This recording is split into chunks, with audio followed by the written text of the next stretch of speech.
Magaalaan kuni magaalaa Arsii Dheeraa jedhama. Warri Arsii Dheeraa daawwadhaaf oola. Arsii Dheeraa maashaallah baay'ee Adaamatti dhiyaatti. Asallaa deemuudhaaf hedduu ulfaata. Karaan isallee ni ulfaata. Amma kunoo makiinallee ni jiru asallaa baay'ee takka rakkisaadha. Ni beektan jeetii yaada bakka kana warri dheeraadha. Yoo warra baadiyyaa taate malee warri magaalaa keessaa hin beeku.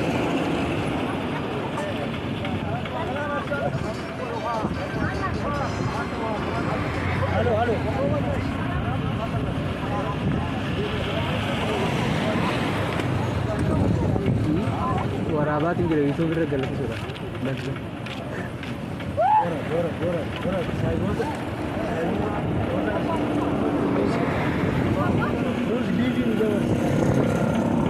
Dua salah gini likit tiga orang nawar. Asyik deh dua tahun ini lagu.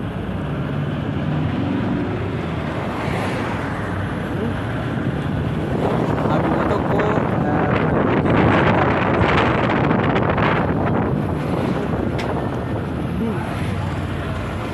mau kana fakati.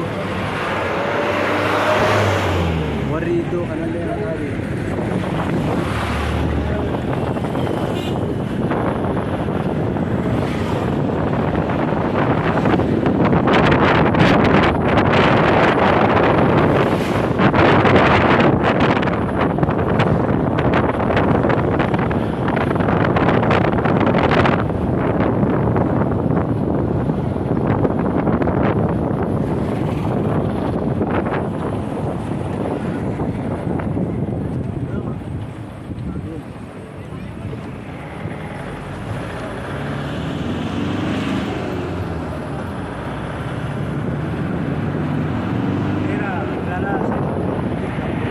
Magaalaa seenaa qabeettii iddoo ajaa'ibaatti fakkaata.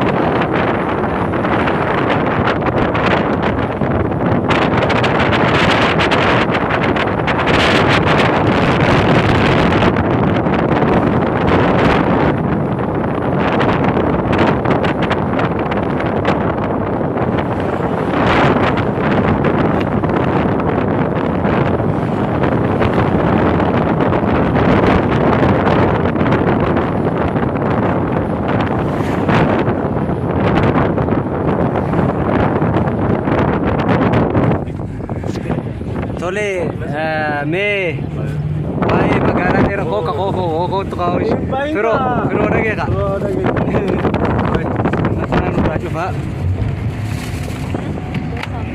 Me, wah magaalaa dheeraa kana irratti maal irraa beekame magaalaa dheeraa kun seenaa akkamii qaba Oromoo keessatti? Bakka hedduu qabu.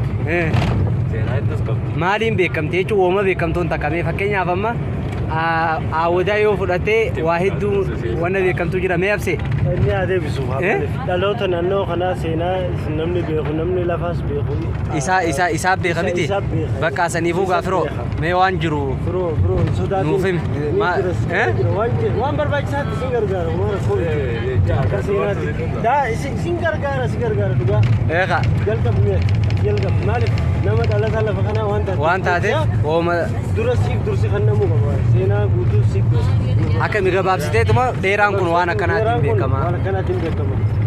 Biyya jaalaati. Biyya qabsaa'aati. Biyya qabsaa'aati. Biyya jaalladhii gammadaati. Okay. Ahajaa maaleesha Taaddasaa Birruu. Bakka walgahii bakka ministeera. Bakka walgahii gootota Oromooti jechaadha. Maashaallah abse. Haa ta'u meeqa Harargee irraa kaatee magaalaa seena qabeettii kana. Harkotti daawwachuu keessatti maal sitti harkatti hiree kana qunnamu kiyyaaf baay'een gammadee jira. Warri hiree kana qunnaman illee akka qunnamu isaaniif illee ni hawwaa. Inna maqaa duraan gartee magaalaa seena qabeettii maqaan dhagaa turre san har'a ijaan arginee jirra. Kanaafuu lafa seenaa qabdu lafa gootonni keessatti wal qunnamaa turanii lafa seenaa baay'ee galmeessitee jirti. Seenaa guddaa galmeessitee jirti. Qeerroo fi qarreellee lafatti seenaa galmeessanii turanidha. Saniifuu biyya goototaati, biyya hayyotaati, biyya falmattoota haqaati. Okay, maashaallah. Akkas ta'uudhaan itti gammadee jira. Galatooma. Akkana jaangaay absee fi firoo kana jaanii warri gartee dhalattoonni biyya kanaa hundi keessaniitu warri baadiyyaa fi magaalaatis kan aanaa dheeraa aanuma dheeraan aanuma moo magaalaa. Dacheen keessan dachee diriirtuu aanaa bareedaadha. Waan akkana isiniin jenna haga kabiratti tarruutti viidiyoo tana daawwachuudhaan laayik sheer gochuun akka kabirallee isinii qaableennee dhufnu nu godhuu dandeessan jennee yaanna. Assalaamu alaikum warahmatullaahi wabarakaatuh.